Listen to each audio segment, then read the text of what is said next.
Hoje eu quero compartilhar sobre o Linux, sua mecânica de funcionamento, integridade, por que ele é tão confiável, por que os hackers, é o queridinho não só dos hackers, mas dos programadores underground, ou seja, aqueles programadores raiz, aqueles que gostam de editar código a código, linha a linha, verificar se está faltando ponto e vírgula, etc. Tá bom? Bem, vamos lá, vou ser bem direto. Gente, primeiramente, o Linux, quando ele começou, ele foi criado, inclusive, por um programador, tá? O Tumblr Linux, que você já sabe, que, enfim, de tanto passar nervoso com o Windows, e eu sei o que é isso também, ele acabou optando por utilizar parte do kernel. Kernel é o núcleo do sistema, como se fosse a alma.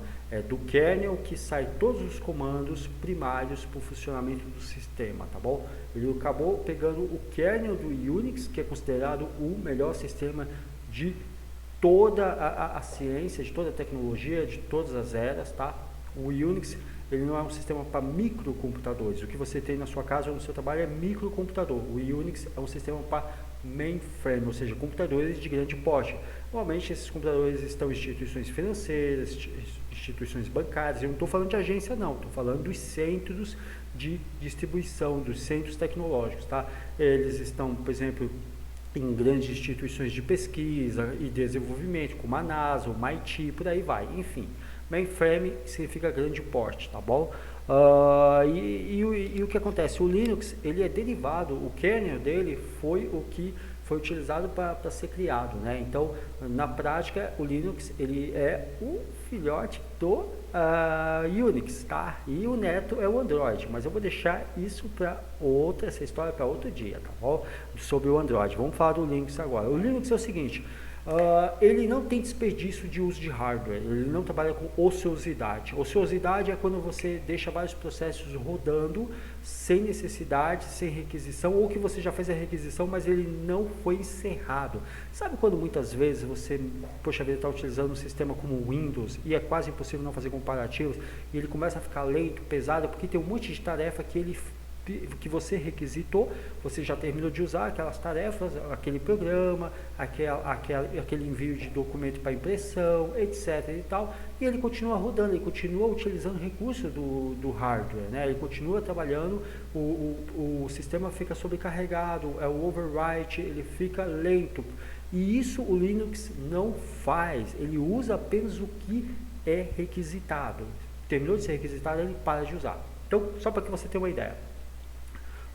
Quando você está processando, por exemplo, digamos que você está utilizando aí, sei lá, você está assistindo um filme, você está navegando na internet, você está utilizando um programa, um banco de dados, rodando um jogo, compilando algo, e como é que o Linux trabalha? Ele pega o código-fonte daquela aplicação e roda, compila e executa na memória RAM.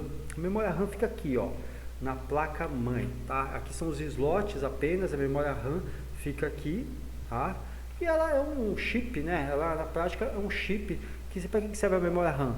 Serve para poder armazenar temporariamente informações, dados, requisições, no caso em relação ao programa ou à aplicação, processar e depois despejar aquilo para o processador, né? Que normalmente fica aqui, por exemplo, né?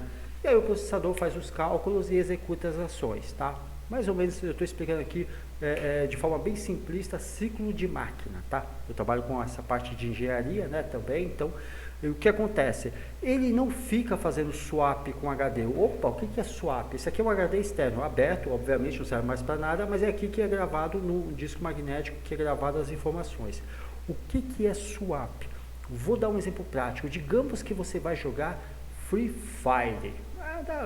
Vamos colocar aí uma coisa bem aí do momento. O que normalmente o Linux faz? Ele pega o código-fonte do Free Fire, ele interpreta, ele executa tudo de uma vez na memória RAM. Perfeito? Aí executou na memória RAM, opa, aqui ó, executou na memória RAM, eu despejo para o processador, que faz os cálculos matemáticos. O processador é para fazer em especial cálculo matemático. Ele tem a unidade de ponto flutuante e os cálculos com relação à posição geográfica, iluminação, textura, tudo relacionado, no caso, ao jogo. Aí ele faz os cálculos, tá? Então, o processador em si mesmo, a maior importância dele está em fazer cálculos, tudo bem? E a memória RAM é uma memória temporária, a gente chama de memória volátil. Então, o que acontece? O Linux, ele pega aquele código-fonte do HD, joga na memória RAM, compila, transforma no que a gente chama de objeto. Esse objeto é jogado para o processador, executado, e você tem na sua tela o seu jogo Free Fire através da placa de vídeo, que é uma placa de saída, tudo bem? Explicando assim de uma forma bem simplista. Ok, terminou de jogar, o que ele faz? Ele desmonta tudo e ele não fica fazendo swap. O que é swap, gente? Olha, é a memória virtual. Quando você tem pouca memória RAM, o Windows, ele faz algo que o Linux não faz. Aí você fala, então o Windows é melhor. Na realidade, não. Ele faz algo que normalmente nenhum sistema faz. O Windows faz uma ação que a gente considera ação ilegal, porque cria lentidão na máquina. Ele fica fazendo troca de informações. Quando a memória RAM, que fica na sua placa-mãe, quando a memória RAM não dá conta do recado de armazenar muita coisa, o Windows começa a despejar o excesso no HD. E aí utiliza o que a gente chama de memória virtual. E aí cria aquela lentidão, porque todo o acesso ao HD é um acesso mais lento. Ou seja, tudo aquilo que não está na placa-mãe tem um acesso mais lento. Por exemplo, se você vai acessar ninguém usa mais, mas eu vou dar um exemplo. Se você vai acessar o DVD, leva mais tempo, tudo que é feito em termos de leitura do DVD, do que tudo que é acessado na placa-mãe. Ou você vai acessar o HD, não importa se é SATA, se é SSD de memória, não importa a configuração. Tudo que é feito de forma acesso a algo que a gente chama de transiente e não residente, tem lentidão. Quer um exemplo simples? Sua mãe te pediu para comprar leite na padaria. O tempo de você ir mas digamos que você já tem leite na geladeira de casa. O que é mais rápido? Ir na geladeira e buscar o leite ou ir na padaria? É mais ou menos isso. Ou seja, aquilo que já está na minha casa é fácil de eu pegar. Eu vou na geladeira, eu vou no quarto, eu vou no banheiro. Já é residente.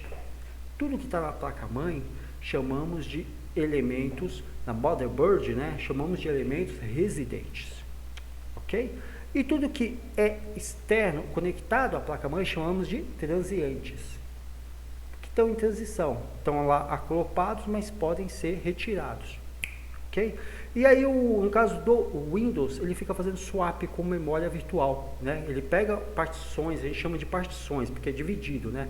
Ele pega áreas aqui do disco magnético e fica fazendo troca de informações do que tem na memória RAM com o disco magnético, para poder conseguir processar tudo. Então, quando muitas vezes você tem um computador meia boca, ou você está tentando rodar um jogo no Windows, que está lento, ele está lento porque ele está fazendo swap entre a memória RAM e o HD externo, que é a memória virtual. Então ele está fazendo swap. Troca de swap é troca de informação.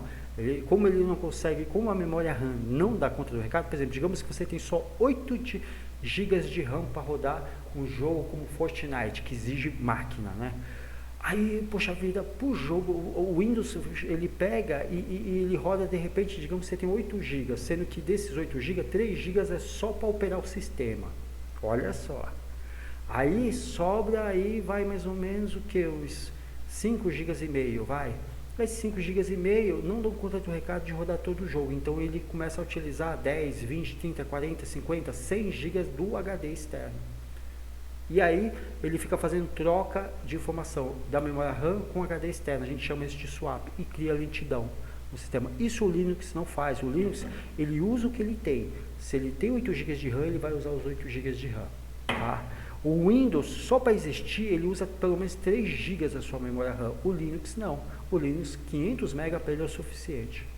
Então, o Linux, ele usa os recursos do hardware, da máquina, no limite. Ele não tenta fazer gambiarra, porque a memória virtual, coisa que o Windows faz, é o que a gente chama de gambiarra. Por isso que a gente chama de operação ilegal. É gambiarra.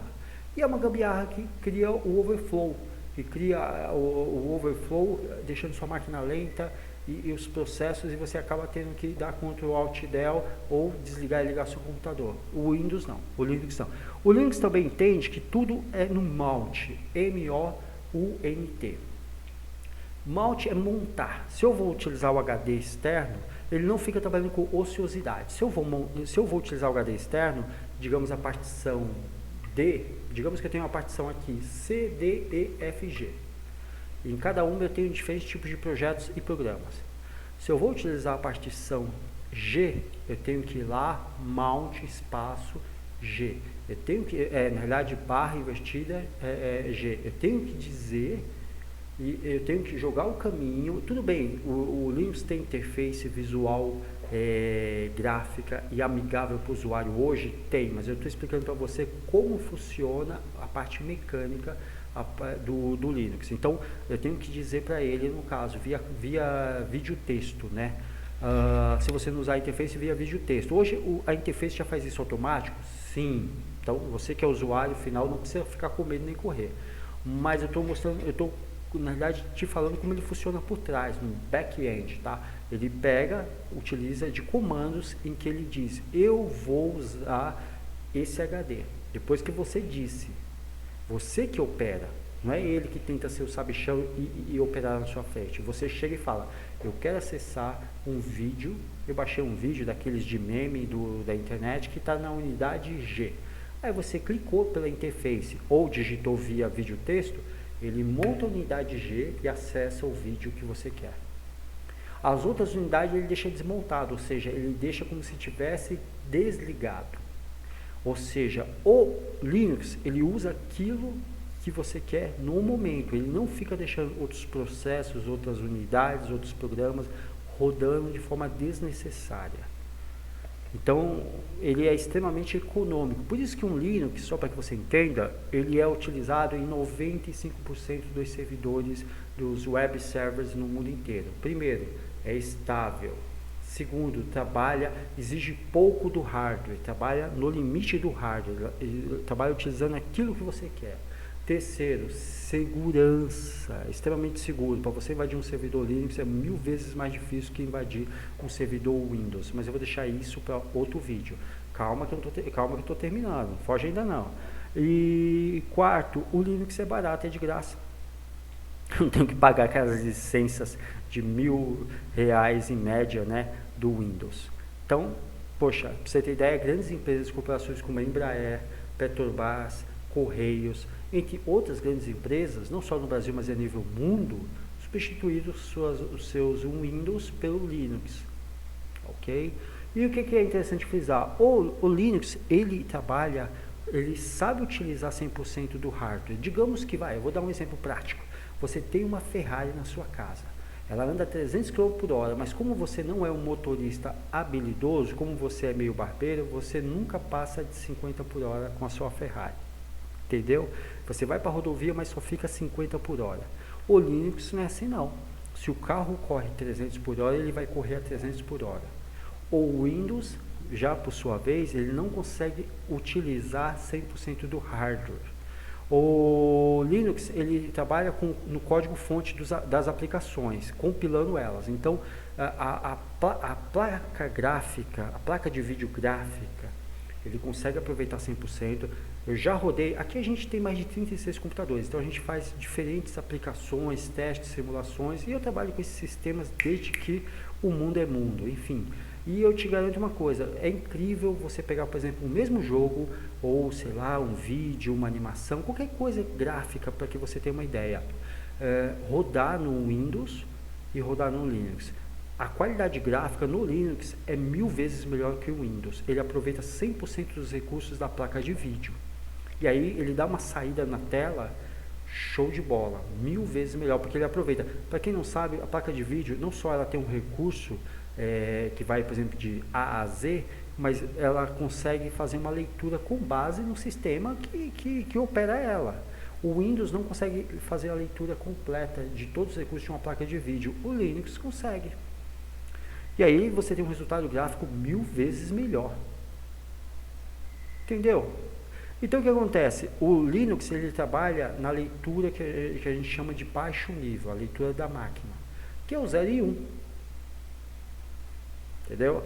Então assim, ele sabe trabalhar com a máquina, ele sabe usar a máquina no limite, ele não trabalha com processos de ociosidade, ou seja, sobrecarregando e criando overflow na máquina, pelo sistema operacional, e isso faz com que ele seja uma solução excelente, não só por isso, mas que hoje em dia, além de você ter diferentes interfaces e versões do Linux, você tem diferentes programas, aplicativos para ele, tanto de jogos, animação 3D, vídeo, programação, banco de dados, pacote de escritório. Se você tem o Office da Microsoft, você tem o Open Office, o BR Office do Linux, que inclusive é compatível, abre todos os formatos de arquivos do Office da Microsoft. A gente sabe disso porque a gente usa direto. Tem o Linux tem o próprio PowerPoint, editor de vídeo, enfim, tem tudo que você puder imaginar. Então, assim, isso faz dele o queridinho, não só hoje, ele nasceu como queridinho dos hackers, dos programadores, e hoje ele é o queridinho de diversos outros profissionais em segmentos de área. Tá? Se você tem alguma dúvida em relação ao Linux, quer saber mais, deixa um comentário aqui abaixo para que eu faça novos vídeos e conteúdos com base naquilo que você tem dúvida, tá ok? Fica tranquilo que eu vou trazer outros vídeos sobre outros sistemas operacionais. Inclusive pode perguntar qualquer um. Eu mostro inclusive, tá bom? Muito obrigado pelo seu tempo. Não esquece de se inscrever no canal justamente para poder você se avisar de novos conteúdos, tá ok? Até mais.